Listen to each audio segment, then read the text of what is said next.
Zen by Jerome, Bixby.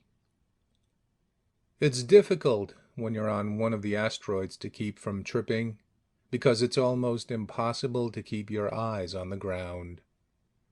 They never got around to putting portholes in spaceships, you know, unnecessary when you're flying by GB and psychologically inadvisable besides. So an asteroid is about the only place apart from Luna where you can really see the stars. There are so many stars in an asteroid sky that they look like clouds, like massive, heaped-up silver clouds, floating slowly around the inner surface of the vast ebony sphere that surrounds you and your tiny foothold. They are near enough to touch, and you want to touch them, but they are so frighteningly far away and so beautiful. There's nothing in creation half so beautiful as an asteroid sky. You don't want to look down naturally. I had left the Lucky Pierre to search for fossils. I'm David Kuntz, the Lucky Pierre's paleontologist. Somewhere off in the darkness on either side of me were Joe Hargraves gadgeting for mineral deposits, and Ed Reese hopefully on the lookout for anything alive. The Lucky Pierre was back of us, her body out of sight behind a low black ridge, only her gleaming nose poking above, like a porpoise coming up for air. When I looked back, I could see along the jagged rim of the ridge the busy reflected flickerings of the bubble camp the techs were throwing together. Otherwise, all was black, except for our blue-white torch beams that darted here and there over the gritty rocky surface. The 29 of us were ETI Team 17, whose assignment was the asteroids. We were 4 years and 3 months out of Terra, and we'd reached Vesta right on schedule. 10 minutes after landing, we had known that the clod was part of the crust of Planet X, or Sorn to give it its right name, one of the few such parts that hadn't been blown clean out of the solar system. That made Vesta extra special. It meant settling down for a while. It meant a careful months-long scrutiny of Vesta's every square inch, and a lot of her cubic ones, especially by the life scientists. Fossils, artifacts, animate life. A surface chunk of Sorn might harbor any of these, or all. Some we'd tackled already had a few. In a day or so, of course, we'd have the one-man Beetles and crew boats out, and the floodlights orbiting overhead, and Vesta would be as exposed to us as a molecule on a microscreen. Then work would start in earnest. But in the meantime, and as usual, Hargraves, Reese, and I were out prowling, our weighted boots clomping along in darkness. Captain Feldman had long ago given up trying to keep his science-minded charges from galloping off alone like this. In spite of being a military man, Feld's a nice guy. He just shrugs and says, "Scientists," when we appear brightly at the airlock, waiting to be let out. So the three of us went our separate ways, and soon were out of sight of one another. Ed Reese, the biologist, was looking hardest for animate life, naturally, but I found it. I had crossed a long rounded expanse of rock, lava, wonderfully colored, and was descending into a boulder-cluttered pocket. I was nearing the bottom of the chunk, the part that had been the deepest beneath Sorn's surface before the blow-up. It was the likeliest place to look for fossils. But instead of looking for fossils, my eyes kept rising to those incredible stars. You get that way, particularly after several weeks of living in steel. And it was lucky that I got that way this time, or I might have missed the Zen. My feet tangled with a rock, I started a slow, light-gravity fall and looked down to catch my balance. My torch beam flickered across a small, red-furred teddy bear shape. The light passed on. I brought it sharply back to target. My hair did not stand on end, regardless of what you've heard me quoted as saying. Why should it have, when I already knew Yurt so well, considered him in fact one of my closest friends? The Zen was standing by a rock, one paw resting on it, ears cocked forward. its stubby hind legs braced ready to launch it into flight.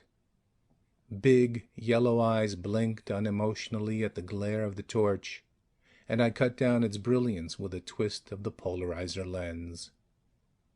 The creature stared at me, looking ready to jump halfway to Mars or straight at me if I made a wrong move. I addressed it in its own language, clucking my tongue and whistling through my teeth. Zen. In the blue-white light of the torch, the Zen shivered. It didn't say anything. I thought I knew why. 3,000 years of darkness and silence. I said, "I won't hurt you," again speaking in its own language. The Zen moved away from the rock, but not away from me. It came a little closer, actually, and peered up at my helmeted, mirror-glassed head. Unmistakably the seat of intelligence, it appears, of any race, anywhere. Its mouth, almost human-shaped, worked. Finally words came. It hadn't spoken except to itself for 3,000 years. "You are not Zen," it said. "Why, how do you speak Zenakai?" It took me a couple of seconds to untangle the squeaking syllables and get any sense out of them. What I had already said to it were stock phrases that Yurt had taught me. I knew still more, but I couldn't speak Zenakai fluently by any means. Keep this in mind, by the way. I barely knew the language, and the Zen could barely remember it. To save space, the following dialogue is reproduced without bumblings, blank stares, and "what did you say's?" In reality, our talk lasted over an hour. "I am an Earthman," I said. Through my earphones, when I spoke, I could faintly hear my own voice as the Zen must have heard it in Vesta's all but non-existent atmosphere. Tiny, metallic, cricket-like. "Yirtman." I pointed at the sky, the incredible sky. "From out there, from another world." It thought about that for a while. I waited. We already knew that the Zens had been better astronomers at their peak than we were right now, even though they'd never mastered space travel, so I didn't expect this one to boggle at the notion of creatures from another world. It didn't. Finally it nodded, and I thought, as I had often before, how curious it was that this gesture should be common to Earthmen and Zen. "So, Irtman," it said, "and you know what I am?" When I understood, I nodded, too. Then I said, "Yes," realizing that the nod wasn't visible through the one-way glass of my helmet. "I am last of Zen," it said. I said nothing.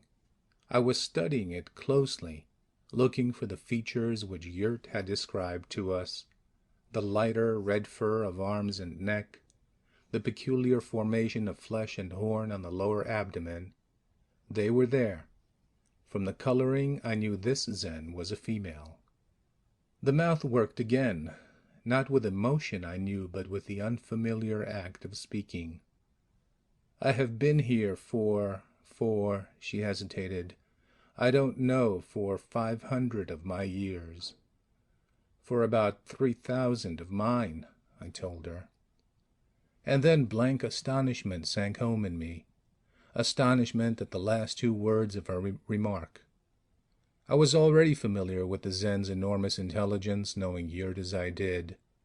But imagine thinking to qualify years with my, when just out of nowhere a visitor from another planetary orbit pops up.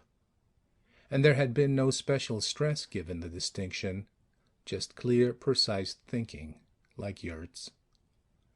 I added, still a little awed, "We know how long ago your world died." "I was child then," she said. "I don't know what happened. I have wondered." She looked up at my steel and glass face. I must have seemed like a giant. Well, I suppose I was. "This, what we are on, was part of Sorn, I know. Was it—" she fumbled for a word. Was it atom explosion? I told her how Sorn had gotten careless with its hydrogen atoms and had blown itself over half of creation. This, the ETI teams had surmised from scientific records found on Eros, as well as from geophysical evidence scattered throughout the other bodies. I was child, she said again after a moment. But I remember things different from this. Air, heat, light. How do I live here? Again I felt amazement at its intelligence, and it suddenly occurred to me that astronomy and nuclear physics must have been taught in Sorn's elementary schools, else that my years and atom explosion would have been all but impossible. And now this old creature, remembering back 3,000 years to childhood, probably to those elementary schools, remembering and defining the differences in environment between then and now, and more wondering at its existence in the different now. And then I got my own thinking straightened out. I recalled some of the things we had learned about the Zen. Their average lifespan had been 12,000 years or a little over, so the Zen before me was, by our standards, about 25 years old. Nothing at all strange about remembering when you are 25 the things that happened to you when you were 7. But the Zen's question, even my rationalization of my reaction to it, had given me a chill. Here was no cuddly teddy bear. This creature had been born before Christ. She had been alone for 3,000 years, on a chip of bone from her dead world beneath a sepulchre of stars. The last and greatest Martian civilization, the Lachrai, had risen and fallen in her lifetime, and she was 25 years old. "How do I live here?" she asked again. I got back into my own framework of temporal reference, so to speak, and began explaining to a Zen what a Zen was. I found out later from Yurt that biology, for the reasons which follow, was one of the most difficult studies, so difficult that nuclear physics actually preceded it. I told her that the Zen had been, all evidence indicated, the toughest, hardest, longest-lived creatures God had ever cooked up. Practically independent of their environment, no special ecological niche, just raw, stubborn, tenacious life, developed to a fantastic extreme. A greater force of life than any other known, one that could exist almost anywhere under practically any conditions, even floating in mid-space, which, asteroid or no, this Zen was doing right now. The Zens breathed all right, but it was nothing they'd had to do in order to live. It gave them nothing their incredible metabolism couldn't scrounge up out of rock, or cosmic rays, or interstellar gas, or simply do without for a few thousand years. If the human body is a furnace, then the Zen body is a feeder pile. Maybe that, I thought, was what evolution always worked toward. "Please, will you kill me?" the Zen said. I'd been expecting that. 2 years ago, on the bleak surface of Eros, Yurt had asked Engstrom to do the same thing. But I asked, why? Although I knew what the answer would be, too. The Zen looked up at me. She was exhibiting every ounce of emotion a Zen is capable of, which is a lot. And I could recognize it, but not in any familiar terms. A tiny motion here, a quiver there, but very quiet and still for the most part. And that was the violent expression, restraint. Yurt, after 2 years of living with us, still couldn't understand why we found this confusing. Difficult aliens, or being alien. "I've tried so often to do it myself," the Zen said softly, "but I can't. I can't even hurt myself. Why do I want you to kill me?" She was even quieter. Maybe she was crying. "I'm alone. 500 years, Yurtman. Not too long. I'm still young. But what good is it, life, when there are no other Zen? How do you know there are no other Zen? There are no others, she said almost inaudibly. I suppose a human girl might have shrieked it. A child, I thought, when your world blew up, and you survived. Now you're a young 3,000-year-old woman, uneducated, afraid, probably crawling with neuroses. Even so, in your 1,000-year terms, young lady, you're not too old to change. Will you kill me? She asked again. And suddenly I was having one of those eye-popping third-row center views of the whole scene. The enormous, beautiful sky, the dead-clawed Vesta, the little creature who stood there staring at me, the brilliant, ignorant, human-like alien, old-young creature who was asking me to kill her. For a moment the human quality of her thinking terrified me. The feeling you might have waking up some night and finding your pet puppy sitting on your chest, looking at you with wise eyes and white fangs gleaming. Then I thought of Yurt, smart, friendly Yurt who had learned to laugh and wisecrack, and I came out of the jeebies. I realized that here was only a sick girl, no tiny monster. And if she were as resilient as Yurt, well, it was his problem. He'd probably pull her through. But I didn't pick her up. I made no attempt to take her back to the ship. Her tiny white teeth and tiny yellow claws were hotter than steel. And she was, I knew, unbelievably strong for her size. If she got suspicious or decided to throw a phobic tizzy, she could scatter shreds of me over a square acre of Vesta in less time than it would take me to yelp. Will you? She began again. I tried shakily. Hell no, wait here. Then I had to translate it. I went back to the Lucky Pierre and got Yurt. We could do without him, even though he had been a big help. We'd taught him a lot. He'd been a child at the blow-up, too. And he'd taught us a lot. But this was more important, of course.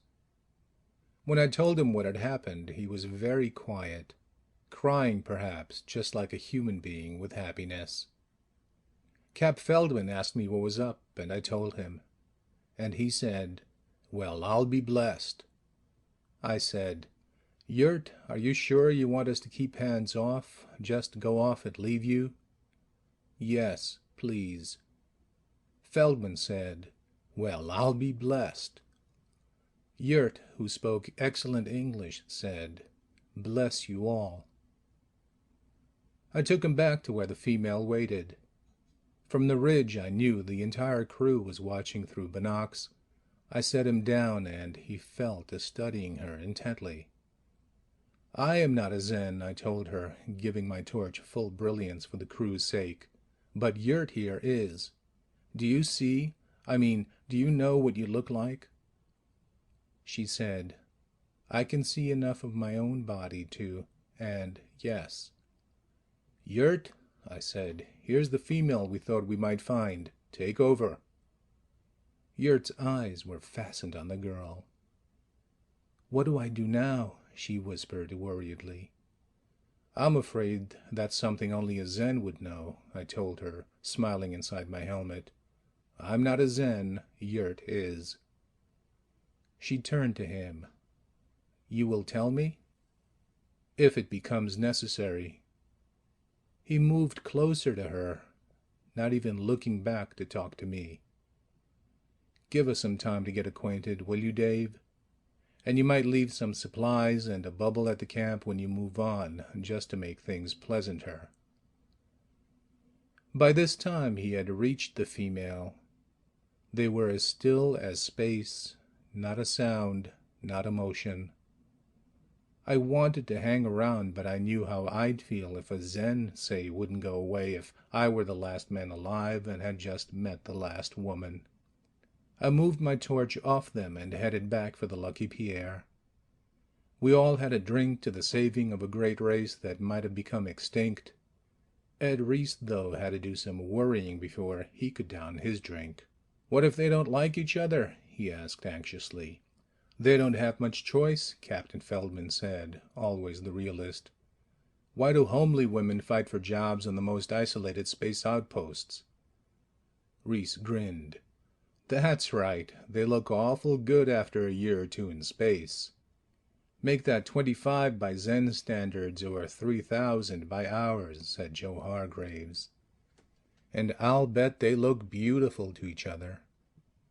We decided to drop our investigation of Vesta for the time being and come back to it after the honeymoon. 6 months later, when we returned, there were 1,200 Zen on Vesta. Captain Feldman was a realist, but he was also a deeply moral man. He went to Yurt and said, "It's indecent. Couldn't the two of you control yourselves at least a little? 1,200 kids?" "We were rather surprised ourselves," Yurt said complacently. "But this seems to be how Zen reproduce. Can you have only half a child?" Naturally, Feld got the authorities to quarantine Vesta. Good God, the Zen could push us clear out of the solar system in a couple of generations. I don't think they would, but you can't take such chances, can you?